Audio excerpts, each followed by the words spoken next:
Hey everybody, welcome back to Record-ology. This is just kind of a separate video. This isn't the main video for the week. We still have something coming up for you tomorrow. It's gonna be very fun. I've yet to film that actually. I need to film that later today. And it will be a product review or something, but this is sort of an offshoot. I'm not even putting the intro on here. I'm literally filming this on a break between meetings. I'm busy on my work day here on Friday. And I just wanted to share this with you. This is something that's been sort of on my heart and on my mind for the last couple of days, something that I wanted to just chat with you guys about. No huge news, no announcements, no declarations or anything. Just simply a sit and chat with my friends. And basically what it is, I just wanted to, take stock in the fact that we've been doing YouTube now for almost 6 years, the better part of a decade. I can't even believe that. And with that elapsed time has come a lot of learned knowledge and experience. And I'm not going to sit here and this is the purpose of this isn't to, teach you how to do it or show you how it's done. It's more just to reflect on what my thoughts are after having done it now for the better part of a decade. By the way, if the lighting seems a little off, I don't have time to set up lights and stuff right now. So I'm using my computer screen. I got Microsoft Paint open. Now, because these are fairly dim globes that are in this room with sort of a orangey, color temperature, if I put a white light source, you can see the white balance goes out of whack and it just looks kind of gross. So I'm actually having a yellow screen here, which when it adjusts, as you can see, looks actually more natural. But in case you're wondering why there's a little bit of weird yellow reflection, that's why. But anyway, yeah, I just wanted to chat with you guys, and it's been on my heart the last couple of days to just sit down there and, having done this for so long now, what do I think about it? What do I think as a YouTuber, as a person on this platform, creating content, what's a little bit behind the scenes about what it's like. If you're interested in that kind of stuff, you should enjoy this. Otherwise, and you may not be interested whatsoever. But as I've said before, I had been working in broadcast and film production for, since the late 90s. And I remember in the early 2000s, in 2005, I think when YouTube started, it was just a bunch of home videos and, low quality productions. And working in television at the time, it was, sort of it was not a prestigious thing. Let's just say that. That was way before people came on here to create quality content, and more specifically, content that was designed for a specific thing: record players, gardening, cooking, whatever their interest was. And now it's kind of become this crazy platform of everything from professional productions, still the silly stuff, especially with YouTube Shorts, and everything in between. These videos have always been designed not to be television broadcast by any means, just to be kind of an informal hangout with me. Let's explore.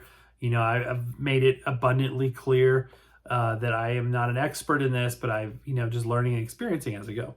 So if I could go back to myself in 2017 to kind of prepare myself better for this experience, these are perhaps some of the observations that I would mention to my 2017 self.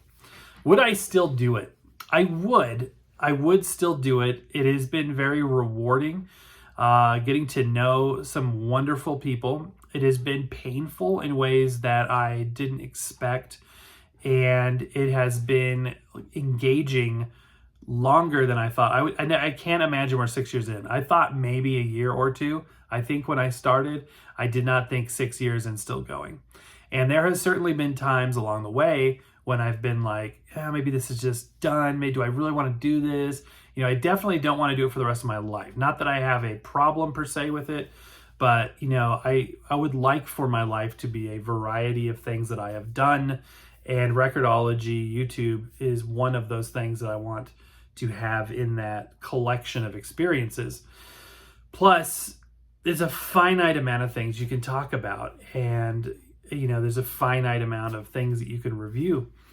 So at some point, the channel will end. There's no plan for that right now. It probably will be a long time in the future, but at some point, I will move on to other things, and Record-ology will, it'll hopefully stay here and just be a thing even after I'm not actively working on it anymore. But what I would say has been, if I had to group a categorization of to what surprised me most about YouTube, it has to be the people, specifically the viewers, you guys. And it's been very interesting working in a social media environment for that long, day in and day out, reading thousands upon thousands of comments, getting messages, getting packages, getting letters from people, both kind and not so kind. There's been a plethora of kind of learned knowledge and experience. And the first thing is, I would say that my initial thought when I started the channel was to have a just complete democracy in the comments. Like, I don't, you could, and I still don't care if you tell me I'm wrong, but do it respectful. Let's just be respectful. Is that too much to ask? And I want to learn. I mean, that's how you learn, you make a correction and move on, kind of a thing. It's not as black and white as that. And that's what's really, really tricky, because vinyl and the whole record player thing and just electronics in general, and I think I'm starting to think just life is so subjective. There isn't just a right way and a wrong way in terms of the way people view this. There are, for as many people watch, is equal number amount of opinions, because that's what they are, of what is right and what is wrong. If I say this is a water bottle, people will be like, no, it's not a water bottle. They'll tell me why, and they'll have a detailed explanation for why. Maybe it even sounds like it's believable. And then you're like, but this is a water bottle. No, it's not a water bottle. So you can't even present things as, you believe them to be true, because you will be wrong. There'll be people like, oh, of course it's a water bottle. And there'll be other people like, I don't know, it could be a water bottle. It's just very, very subjective. Things that shouldn't be subjective are subjective. That is perhaps easier to comprehend than the next thing, which is opinions. Now, you go on YouTube and you say you like something. I like this water bottle. Then you would think, in the normal discourse of life, people would be like, okay, whatever, I don't care. You can like a water bottle, I don't, or I do, whatever. But people get on there and say, well, not only do I not like water bottles, but you're an idiot for liking water bottles. And of course, the analogy there is for like a Crosley Cruiser. You get on there and say, hey, I got this new record player. I love it. It's awesome. It's fun. And people cannot say, okay, great. You're happy. You're having fun. No, they say you're a moron. You're an idiot. You're destroying your records.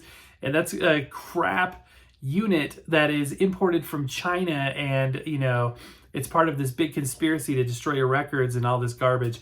And it's like, literally, you can't have an opinion. You cannot have an opinion. And so when I picked up on that, I was just like, really? And like talking to people that aren't YouTubers, like my dad is hilarious, because it's so foreign to him, the concept of somebody not allowing you to have an opinion, or even just being upset or getting upset about YouTube. Like if you were to tell them, like, yeah, people get on YouTube and they get mad and they get really into drama and they get into all of this stuff, you'd be like, what? Why? Why do they do that?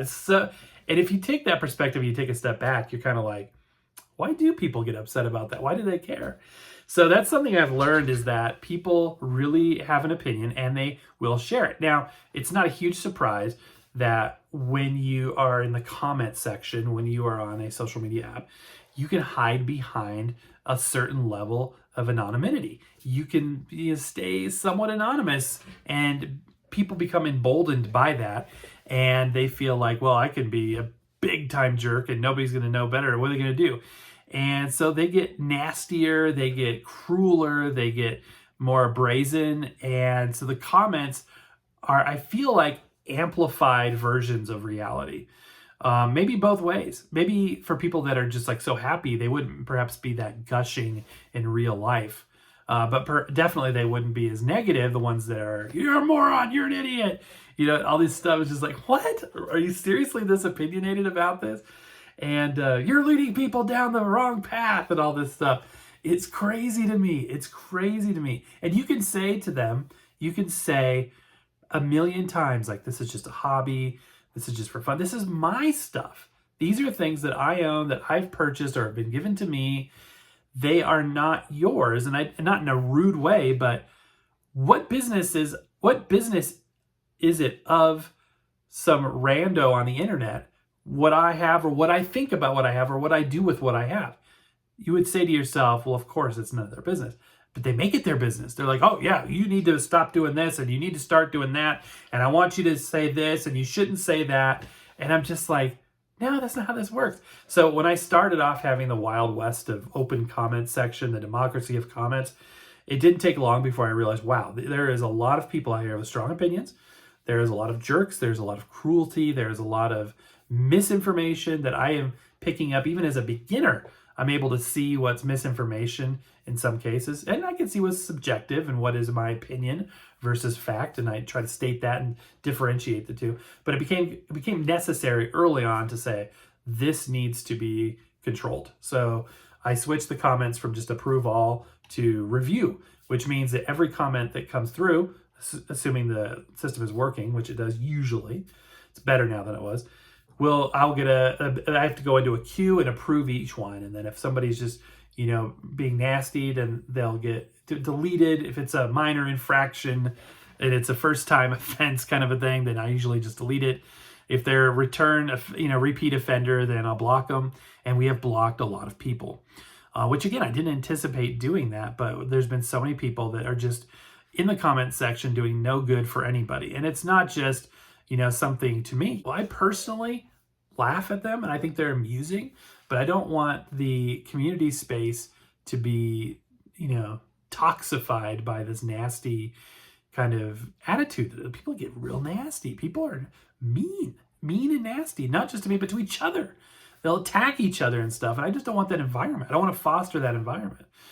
And what's also been weird to me, has been the fact that people on this channel, in this community, want to engage on record players and record players alone. And I'm not just talking about, well, if I do a review on a CD player, speaker, headphones, or whatever, the viewership always goes down for anything not record player review related, which is odd because I did not start out to create a record player review channel. It was a record channel. We were going to talk about records and the tracking down the history and the details and the technology of individual records, and then having one or two record players just to play them and to demonstrate them. People were like, well, that's interesting, but I really want to see record players. So we're trying to give people what they want and do what we can to make the channel successful. But they really are focused on their one thing. But the audience will not move to another topic. And so if I come on here, I remember years ago I did a video about barbecue sauce. I'm like, we have a group of people. There's a lot of friendly people, and the majority of people, by the way, are absolutely wonderful. But there is the percentage of not so nice people, but as a whole, people don't want to talk about anything else. So even though we're a community united in our love for vinyl and record players, if I do a video about something off-brand, then nobody engages. Which is weird because YouTube is not about posting content that people consume. And you may be saying, yes, it is. That's literally what it is. But YouTube is a social media. It's designed to use videos and content as a way to build a community. So people rally around a commonality, in our case, vinyl, and they, share those community things. They, maybe have, some channels do meetups. They have merch. They have, they can talk, they can hang out, they have lives. But for whatever reason, our audience does not diverge from just watching those videos about record player reviews into other topics. And so when I did the barbecue sauce review challenge thing a few years ago, nobody watched it, which is weird because you think, well, if there's a channel that I watch, usually it's because of the person that I watch, because of the person. For instance, Adam the Woo. I love that channel, Adam the Woo, the Daily Woo. It's a great channel, and it's not necessarily about what he is doing, although that's interesting. And there's a bedrock of being interested in that. It's mostly about the personality. You develop an interest, almost like a friendship with somebody on a YouTube channel that you want to, follow what they're doing, and you enjoy, hanging out informally and watching this content and hopefully engaging, depending on how the content creator chooses to do that. For this channel, that has never happened. Never happened. So when we do anything that is off topic, like if we do Vlogmas, if we do, just a random show about something else, there will be a core collective of about 150 to 350 people. These are the inner circle, inner sanctum people that will, that I feel have really latched on to the personality, the social engagement piece, even more so than just the technology. They will support us in what we're doing and they will be interested. It surprised me that it hasn't translated into a community that wants to do other things. It's bizarre to me. So it is a bit frustrating too. Nobody was interested in the merch, so we stopped selling the merch and nobody's complained. Nobody has, asked for the things that we have taken away. The membership program was very limited in its success. There was a core collective that, supported the channel that way. And they were gracious and they were wonderful. And we did our best to provide great premium content. But at the end of the day, it was a small fraction. Having more success selling adapters to help support the channel, and people are engaging well. And I feel like it's because it's a 45 adapter more so than it's a Record-ology merchandise piece. And, if they said, Joe Blow on them, or said that had Acme, 45 adapter logo on them, they'd probably do just as good. So it's sort of been baffling how this is all transpiring. Just, again, not upset, not disappointed necessarily, but just surprised how that's all turned out. I always say that the internet amplifies what already exists. So if there's bad people, mean people, it amplifies those negative voices. The good people, it amplifies them as well. And it's just been very, very interesting. I have made a concerted effort to try and make this a personal interaction where we are trying to, hang out as friends, not just pointing the camera at stuff and talking about it. Via Westlife, who is a friend of mine and a great content creator, very successful, much more successful than I am.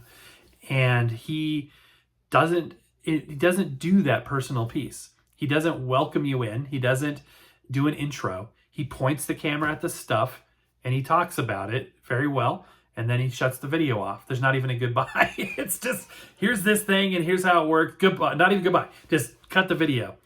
And people love it, which leads me to think that people don't want the personal interaction. They don't want the friendly, let's hang out there, which is odd because that's just who I am and that's how I want to do it. And that's, how I'm going to do it. I've tried doing some videos where I just, point it at the thing, talk about the thing, cut it. And there are some that are like, what's going on? Why aren't you saying hi at the beginning? But the majority don't care. They don't notice. And that's just the way it is, which is, again, these are observations. It's been surprising to me that that's the way it is. But anyway, I know I'm rambling. And again, this is just kind of a very informal chat with you guys. And again, it'll probably be the core collective that watches this. This will be less than 1,000 views even months from now. But that's okay. I just wanted to share my thoughts and observations. The generosity of people has surpassed, what I could have expected. The ability for us to work with companies and review things has surpassed what I expected, although it has become much more difficult to get anything to review lately. The cost was much higher, to do this. But that's okay. It's still rewarding on many levels. I'm very curious. I just want to experiment, learn about things, and share that joy with you guys. And along the way, I have met some fantastic friends, and it's been an honor to make that happen. So, all right, let me know down in the comments below what you think, what your observations are. And that's really about it. That's my train of thought, and hope you enjoyed hanging out for a minute. Hope you guys have a great rest of the day and weekend. And again, stand by for a regular review video coming your way tomorrow.